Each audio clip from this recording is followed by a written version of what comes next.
दिवेआगर कोकण या ठिकाणी सुवर्ण गणेश खानावळ आहे, जिथे मी पार्ट 1 मध्ये दाखवले की वहिनींनी उकडीचे मोदक कसे तयार केले. हा आहे त्याचा पुढचा पार्ट 2. केळीच्या पानावरती बघा वहिनीने सगळे ठेवलेत मोदक. आता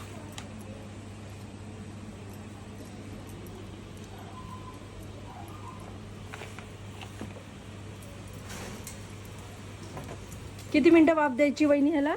10 मिनिटं. पाणी उकळलेलं आहे ना. बरं बरं, 10 मिनिटात वाफ येते त्याला.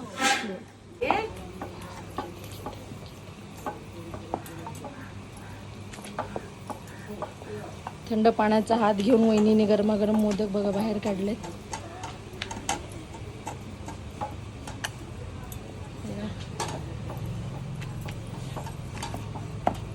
असं थंड पाण्याचा हात घ्यायला लागतो, जेणेकरून वाफ आपल्या बोटांवर जास्त येत नाही.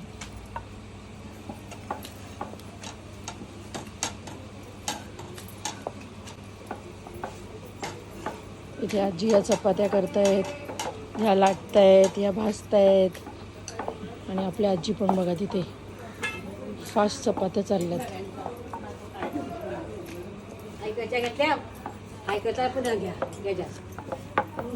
गरमागरम चपाती.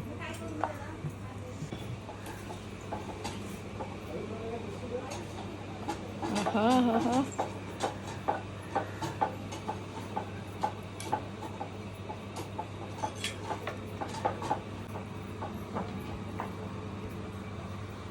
गरमागरम मोदक सुवर्ण गणेश खानावळ मध्ये. माहितीये ना, दिवेआगर मध्ये आले की मी नेहमी तिथेच जेवते. आज मी व्हेज जेवणार आहे.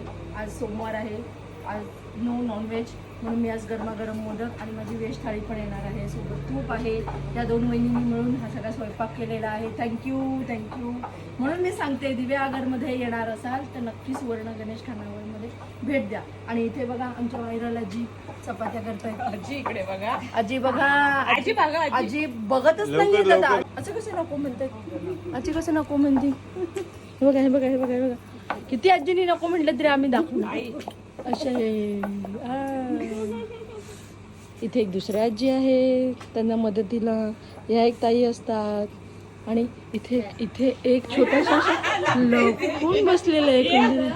पूजा आधी जरा हे सगळे खावा तुम्ही. सगळे खावा. वहिनी म्हणतात एवढे सगळे मोदक तुम्ही खावा म्हणतात वहिनी. हा म्हणजे काय? भोके आहे ना भारतात. मस्त. थँक्यू वहिनी, थँक्यू वहिनी.